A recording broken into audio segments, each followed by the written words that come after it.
सद्बुद्धि सन्मार्ग और कार्य का संकल्प देना, अडिग रहे विश्वास तुम पर, ऐसा अंतः कर देना। मेरे हृदय में आने में तुम्हें कोई संकोच न हो।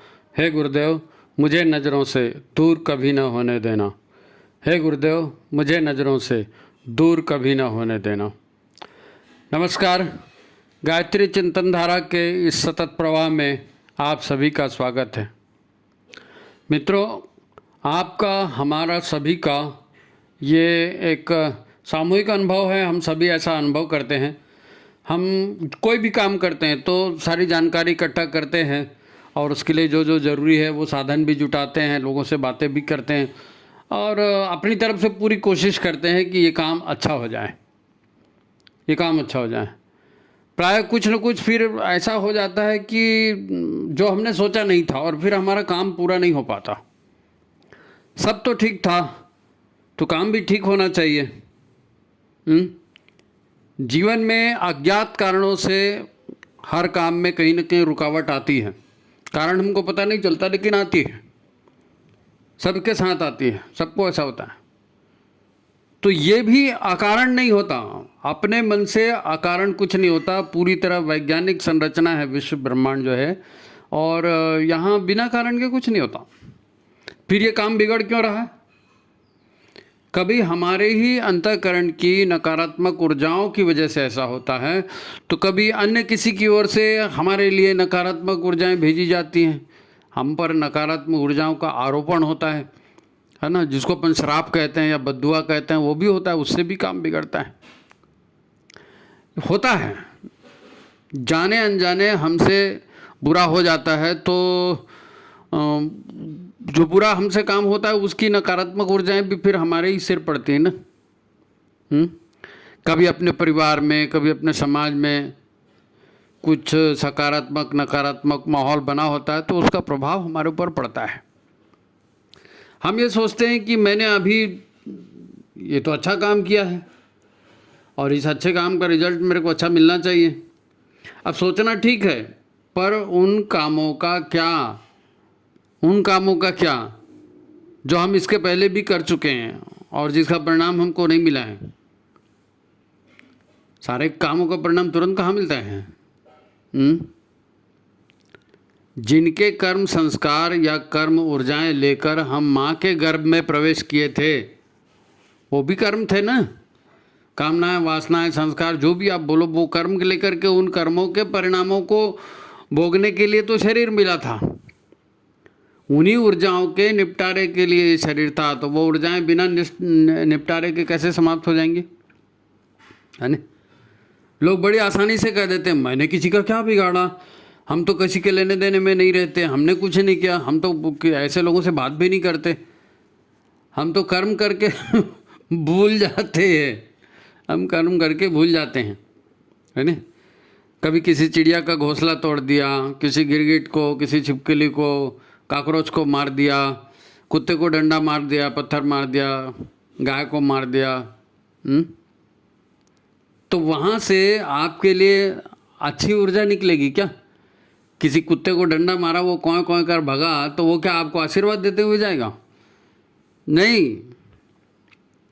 भीष्म पितामह के साथ ऐसा ही हुआ था। आपको मालूम है ना, भीष्म पितामह ने कहाँ प्राण छोड़े? शरशैया पे। शरशैया मतलब धनुष बाण जो होता है ना, बाण, धनुष का बाण, नुकीला, ऐसे नुकीले बाण थे, वो उसका बिस्तर बनाया गया था और उसके ऊपर उन्होंने प्राण छोड़े थे भीष्म पितामह ने। क्यों? क्योंकि उन्होंने एक सांप को जो है तीर से भेद कर उसको उठाया और रास्ते से हटा के झाड़ी में फेंक दिया, और वो झाड़ियाँ भी कांटे की थी। अब सांप मरा तो था नहीं, कांटे की झाड़ियों में गए, कई कांटे भी उसको गड़ गए और जब तक उसके प्राण नहीं निकले वो उन्हीं कांटों में उलझा हुआ था। तो भीष्म पितामह के प्राण कैसे गए? वो भी उन्हीं तीरों में उलझे रहे जब तक प्राण नहीं गए, तो दर्द को झेलते रहे हैं। आइंस्टाइन जैसे प्रसिद्ध वैज्ञानिक ने पेन वेव्स का सिद्धांत देकर बताया कि कसाई खानों में, बूचड़ खानों में बेरहमी से काटे जाने वाले जो जानवर हैं, इन जानवरों के हृदय से भी नकारात्मक तरंगें निकलती हैं। इनकी अंतरात्मा से नकारात्मक ऊर्जाएं निकलती हैं, लोगों के लिए बद्दुआ निकलती है। क्योंकि ये करते भी वैसे ही ना, गर्दन को आधा काट देंगे, फिर जानवर को लटका देंगे, फिर जिंदा जानवर में वो भाप का पानी मारेंगे, फिर जिंदा जानवर से उसकी खाल उतारेंगे। तो ये कितने घृणित काम है। और जो जानवर है उसके भीतर जान है ना, अब वो मर रहा है तो वो क्या आपको आशीर्वाद देते हुए मरेगा? तो जो उस बूचड़ खाने में जानवर की हत्या कर रहे हैं और जो उसका मांस खा रहे हैं, सब तक वो बद्दुआएं पहुंचेंगी। और ये बद्दुआएं बेकार नहीं जाती। अब ठीक है, हजारों लाखों प्राणी वहाँ मर रहे हैं बूचड़ खाने में, तो उनकी जो नकारात्मक ऊर्जाएं हैं, ये नकारात्मक ऊर्जाएं वायुमंडल में संघनित होते रहती हैं, कॉन्सेंट्रेट होते रहती हैं, इकट्ठी होती हैं, मजबूत होते रहती हैं।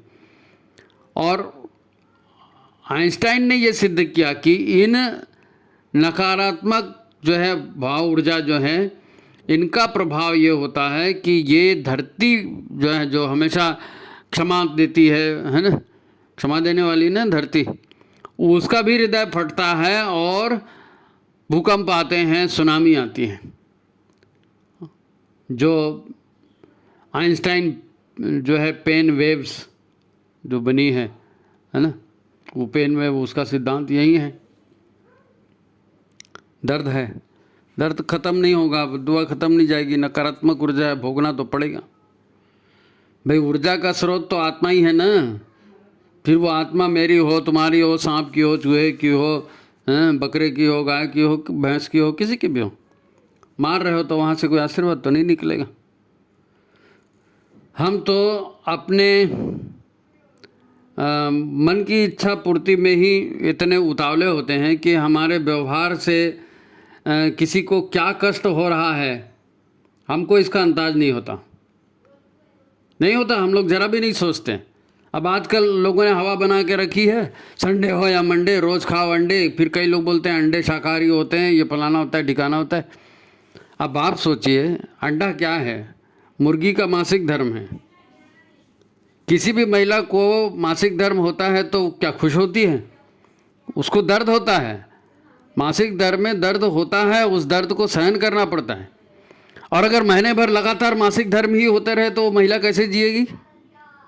अपने ऊपर से सोच करके देखो, एक मुर्गी है, रोज अंडा दे रही है, तो रोज अंडा दे रही मतलब रोज उसका मासिक धर्म हो रहा है। आपने उसको बाड़े में बंद कर दिया, ठीक है, उसको खाने के लिए दे रहे हो,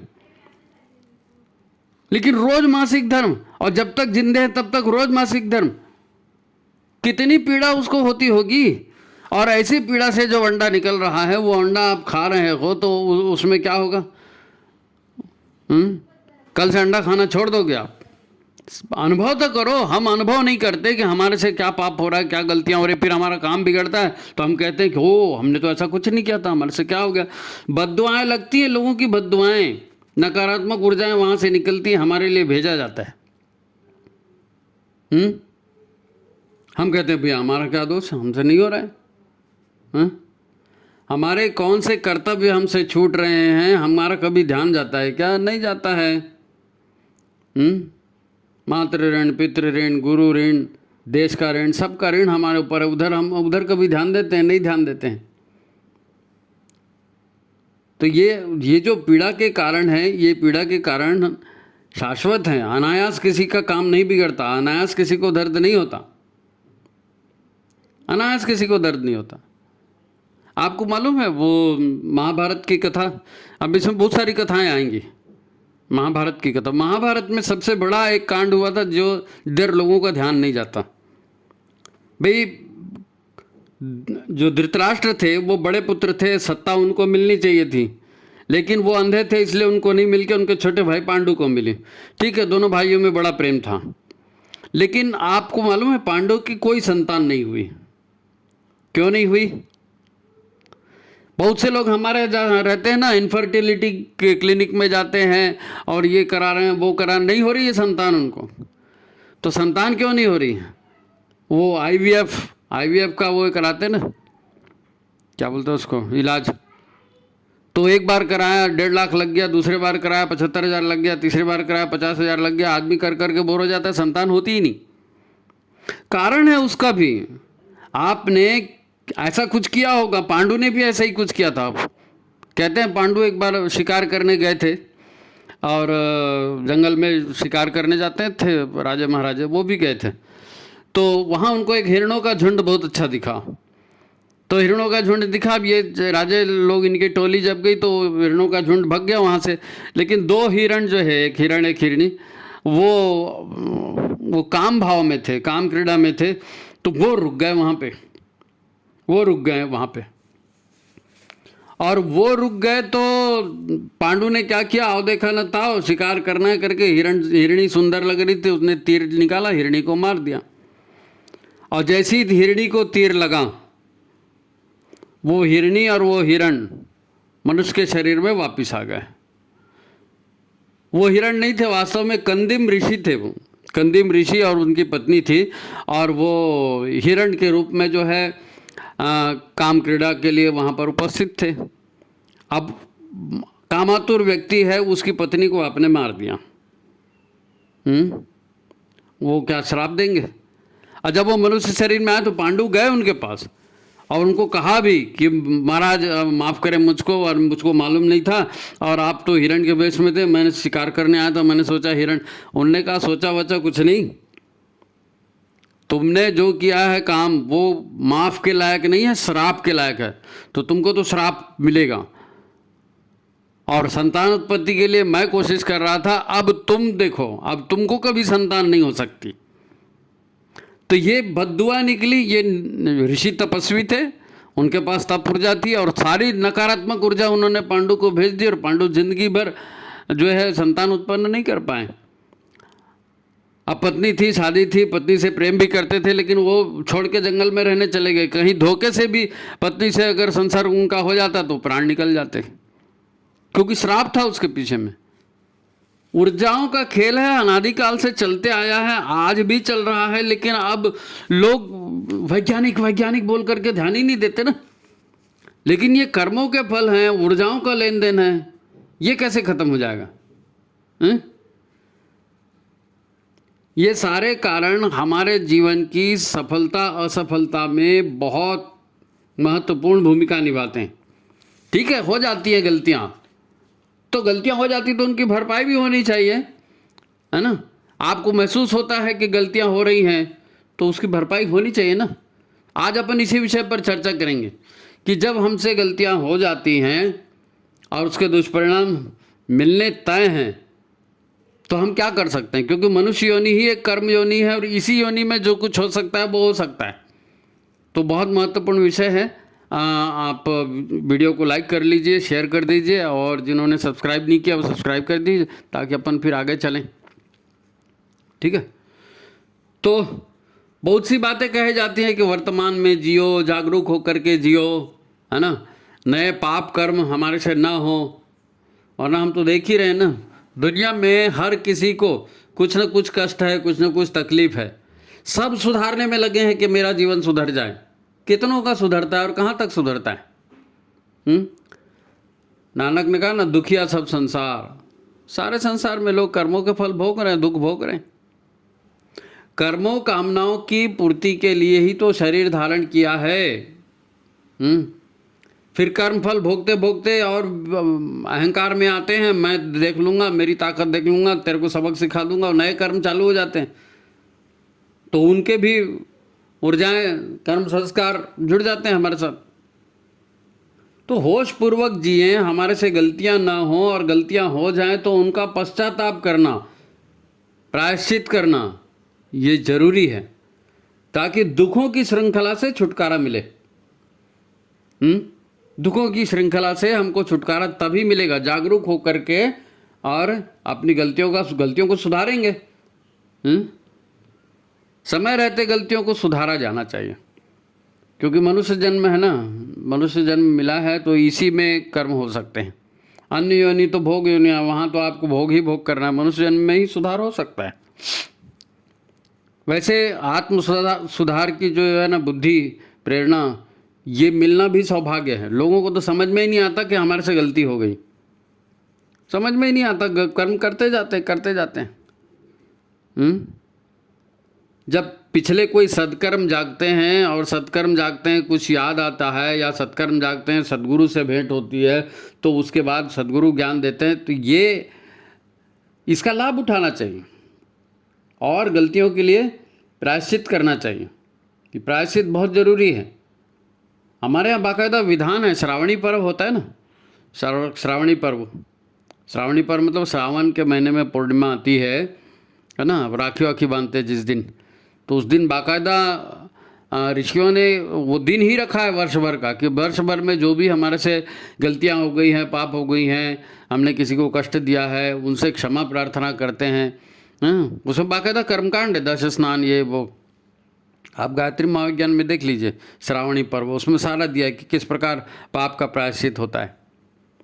पाप के प्रायश्चित के लिए चंद्रायण व्रत करते हैं लोग, चंद्रायण व्रत, गायत्री अनुष्ठान, गायत्री पाप नाशनी है ना, तो ये सारे अनुष्ठान, ये सारे व्रत इसीलिए किए जाते हैं, इसीलिए ऋषियों ने तंत्र बना करके रखा है। विज्ञान है, भारत की परिवार व्यवस्था और भारत की संस्कृति पूर्णतः वैज्ञानिक आधार पर बनी है। इसमें मिसिंग हमको नहीं मालूम, वो हमारी गलती है, हमको नहीं मालूम वो हमारी गलती, बाकी है अध्ययन के शोध का विषय है। तो जो अपनी गलतियों को सुधारना चाहते हैं ना, उन्हीं के लिए ये वीडियो भी है। होश में जी रहे हैं ना, चाहते हैं कि हमारे से गलत काम मत हो, चाहते हैं कि हम जीवन में साधना करें, उन्हीं के लिए वीडियो है। ये कानों तक जा रहा है तो इसको आप अप्लाई कीजिए जीवन में। जितने भी बड़े मानव, महामानव, संत, सुधारक हुए हैं, सब ने अपने चित्त पर काम किया है, अपने मन पर काम किया है, अपने संस्कारों पर, अपने कर्म की ऊर्जाओं पर काम किया है और उसी के आधार पर भविष्य अच्छा बनाया, नकारात्मक ऊर्जाओं को नष्ट किया है। कषाय कल्मश आप आचमन करते तो कषाय कल्मश क्या है? नकारात्मक ऊर्जाएं। उन नकारात्मक ऊर्जाओं को हटाना, अच्छी ऊर्जाओं को धारण करना, गायत्री मंत्र करना, ये सारा तंत्र जोड़ करके रखा है। अब हम भाव के साथ उसको नहीं करते ना। कर्मकांड है, हाँ भाई ये पानी डालना है, हाँ भाई ये मंत्र बोलना है, बोल दिया, उसके साथ भाव ऊर्जा नहीं जुड़ती तो उसका असर नहीं होता। गुरु या ईश्वर कृपा करते हैं, माने क्या करते हैं? वो सद्विचार देते हैं, वो सद्बुद्धि देते हैं। करना तो व्यक्ति को स्वयं पड़ता है। नहीं साहब गुरुजी का आशीर्वाद मिल जाए, गुरुजी का आशीर्वाद गुरुजी सद्ज्ञान देते हैं। भाई अपना गड्ढा है, खुद ही को भरना पड़ेगा ना, अपना पेट है, खुद ही को भरना पड़ेगा। खुद को नींद आ रही तो खुद को सोना पड़ेगा, तुम्हारे बदले दूसरा सो जाए तो तुम्हारी नींद जाएगी क्या? नहीं, गुरु रास्ता बताते हैं, मार्गदर्शक है वो, है ना। तो आज दुनिया में जितने भी उल्टे सीधे धंधे होते हैं ना, इसी वजह से तो कोई सुखी नहीं होता जी। सबका ध्यान पैसे पे है, हाँ हाय पैसा, पैसा मिल जाए, गाड़ी मिल जाए, धन संपत्ति मिल जाए। अरे तो पैसा, गाड़ी, धन संपत्ति सब मिल जाएगा, अच्छा स्वास्थ्य थोड़ी मिलेगा उससे, सुखी जीवन थोड़ी मिलेगा उससे। अच्छा स्वास्थ्य और सुखी जीवन ये शरीर के भीतर की संरचना समझोगे, उसके हिसाब से आचरण करोगे तब मिलेगा। ऐसी जिंदगी में क्या मिल रहा है लोगों को? क्या मिल रहा है? तनाव है, रोग है, अनिद्रा है, छल कपट, धोखा, यही सब मिल रहा है। क्योंकि यही सब दे रहे हैं तो यही सब मिलेगा। जो ऊर्जाएं बाहर जाओगे वही तो। भाई आप घर में जगह जगह थूकते रहोगे, जगह जगह कचरा बिखारते रहो तो घर तो कचरा खाना हो जाएगा ना। तो हमें जिंदगी को भी हमने ऐसे ही कचरा खाना बना दिया। समझ नहीं रहे हैं, समझ नहीं रहे हैं। हमको तो ये बताया गया कि डीओ मार दो, बॉडी सेंटर्ड हो जाएगी, 4 लड़कियां और घेर लेंगी तुमको। ये तो शिक्षा है और ऐसे ही हम करते भी हैं बिना दिमाग लगाए। तो मनुष्य जीवन है, गुरु है, गुरु के निर्देश को समझो, उसको उसके आधार पर चलो, तब ना जीवन भविष्य अच्छा होगा। जो भी हम लोगों को देते हैं वही दुख दर्द, वही मुसीबतें हमको मिलती हैं। हम सेवा सहानुभूति देते हैं तो सेवा सहानुभूति भी हमको मिलती है। जो देते हैं वही वापस आता है। अब क्या है, कर्म तो हम 1 मिनट में कर जाते हैं, कर्म हम 1 मिनट में कर जाते हैं, पर कर्म के संस्कार, है ना, कर्म की प्रतिक्रिया तुरंत मिल जाती है, लेकिन कर्म के संस्कार संचित होते हैं, फिर वो संस्कार प्रबल होते हैं तो प्रारब्ध बनता है। तुरंत तो नहीं बन जाता ना। परंतु लोग अधीर बन गए हैं, लोगों में जल्दबाजी इतनी हो गई है, मशीन जैसा जीवन हो गया, सोचने के लिए टाइम कहाँ है? उनको स्मार्ट बनना है, स्मार्ट। ये कपड़ा पहन लो, ये जूता पहन लो, ये घड़ी पहन लो, ये मोबाइल ले लो, स्मार्ट बनोगे। ब्यूटी पार्लर में चले जाओ, स्मार्ट बनोगे। हैं, डींगे हाँकते देखे जाते हैं। यही लोग फिर तकदीर और लक की बात करते हैं, अरे यार बैड लक, अरे यार तकदीर ठीक नहीं थी। अतः तकदीर भी बनती है ना भाई, लक भी बैड और गुड बनता है, उसको बनाना पड़ता है। अपने आप कुछ थोड़ी होगा भाई, वैज्ञानिक युग में जी रहे हो यार, अपने आप कैसे कुछ हो जाएगा।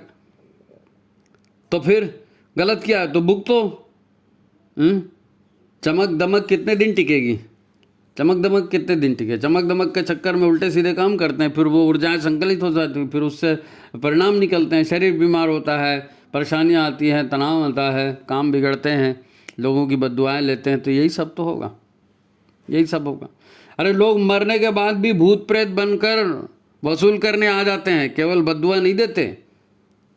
आपने किसी के साथ छल कपट किया, किसी की जीवन बर्बाद कर दिया, उसके भीतर में जोरदार एकदम क्या कहना चाहिए उसको, प्रतिशोध की भावना आ गई, तो वो मर भी जाएगा, तो वो भूत प्रेत बन के आपसे वसूल करेगा। ये सत्य है, होता है। आप कोई माने चाहे मत माने, उसकी मर्जी। एक बात जो है ना अच्छे से हृदय में बिठा लो, जिंदगी में सफलता का कोई भी शॉर्टकट नहीं है, कोई शॉर्टकट नहीं है। आपने थोड़ा सा भी गलत काम किया तो गलत मिलेगा ही परिणाम। 50 साल से आप गाड़ी चला रहे हो और एक बार आपने गाड़ी का हैंडल थोड़ा सा तिरछा कर दिया, किसी ट्रक वाले ने रोक दिया, तो आप केस क्या करने जाओगे कि नहीं नहीं मैं तो 50 साल से गाड़ी चला रहा था, एक बार थोड़ा सा हैंडल तिरछा हो गया और आपने मेरे को ठोक दिया तो उतना ही काफ़ी है। अच्छा चलाया उसका रिजल्ट ये निकला कि आपकी ज़िंदगी बची रही, और गलत चलाया उसका रिजल्ट ये निकला कि तुरंत ठोकर भी पड़ गई। कर्म का फल है, कर्म का। अपने कर्म तो भुगतना ही पड़ता है। दूसरे के साथ भी यदि आप दुर्व्यवहार करते हैं तो कबीरदास जी ने कहा ना, कबीरा हाय गरीब की कभी न खाली जाए, और मरी सांस की आँच से लौह भस्म हो ही जाए। मरियल आदमी है, जैसे तैसे सांस ले रहा है, उसको भी आप कष्ट पहुंचाओगे तो उसकी भी बद्दुआ आपका जीवन हराम कर देगी। तो फिर ये विज्ञान है, ऊर्जाओं का खेल है, ऊर्जाओं का विज्ञान है। जीवन स्वयं ऊर्जा है, पूरा संसार ऊर्जा है। चेतना और वाइब्रेशन, क्या प्रकृति के वाइब्रेशन, ऊर्जा के वाइब्रेशन, बस यही तो है। तो प्रायश्चित करके हम जीवन को सुधार सकते हैं। प्रायश्चित जो है ना पश्चाताप की अगली कड़ी है। यदि आपको ये महसूस होता है, सद्बुद्धि आपके भीतर जागी है कि भाई हाँ मैंने इससे गलत काम हो गया, तो उसको पश्चाताप करके उसका मार्जन करते हैं। पश्चाताप करके गलतियों को सुधारते हैं। लेकिन इसमें भी एक बात ध्यान देने की है कि पश्चाताप तो हमेशा हो सकता है, मगर प्रायश्चित का मौका बार बार नहीं मिलता।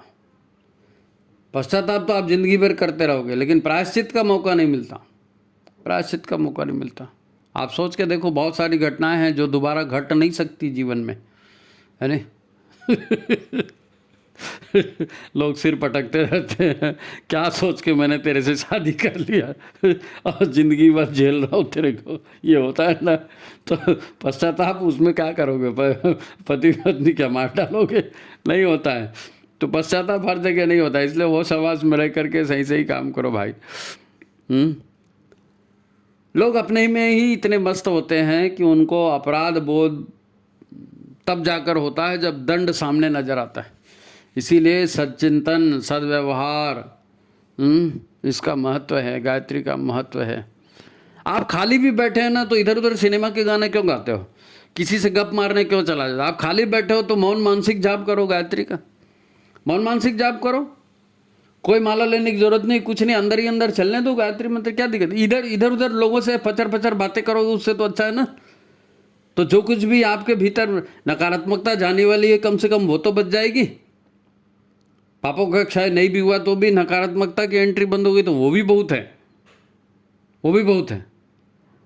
अंगुलीमाल जो था ना, अंगुलीमाल का नाम सुना ना?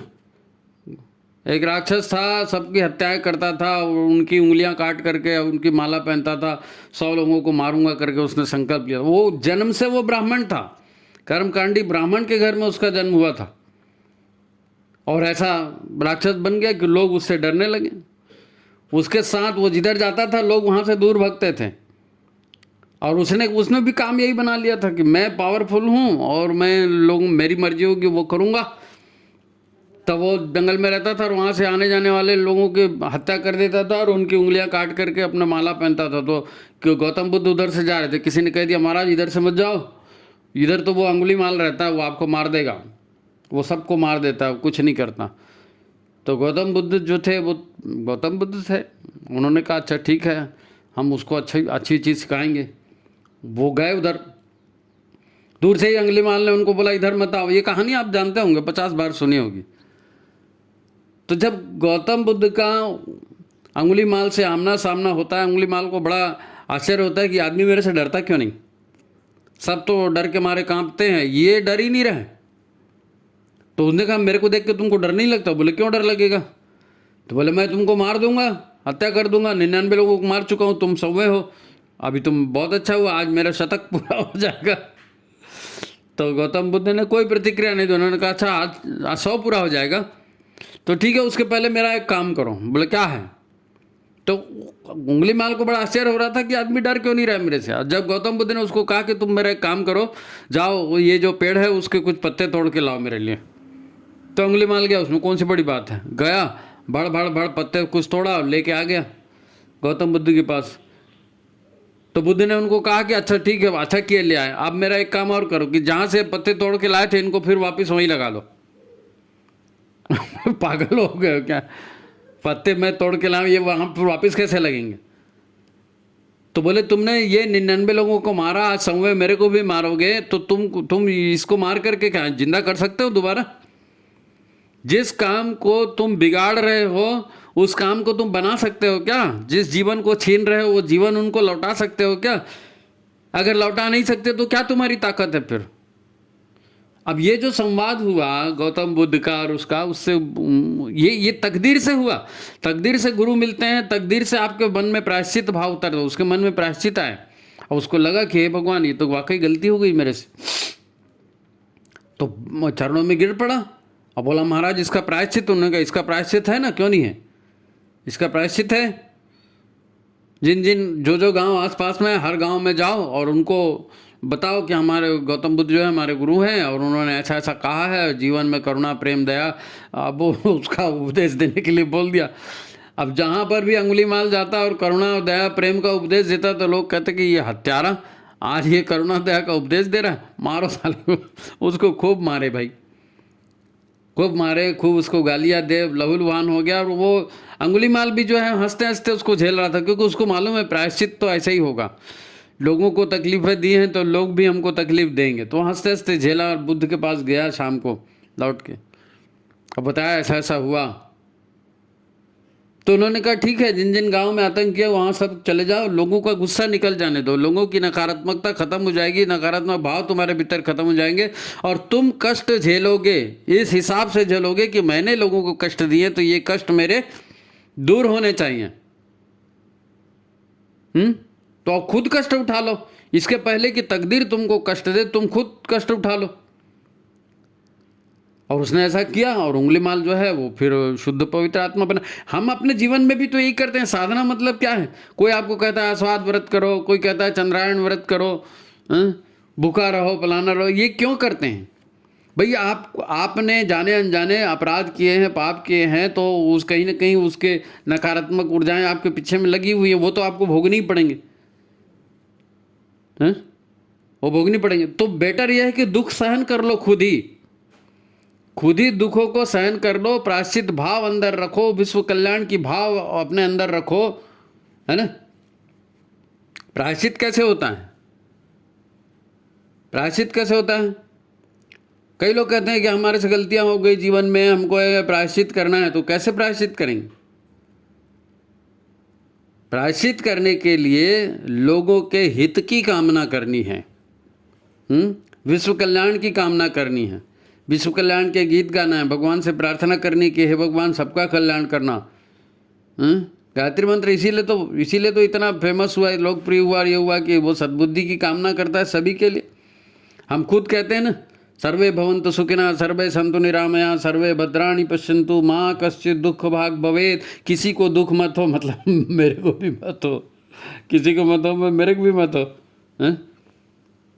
अब उसके लिए फिर माता पिता की सेवा की जाती है, गुरु की सेवा की जाती है, सत्संग की जाती है, स्वाध्याय किया जाता है, गायत्री का जाप किया जाता है।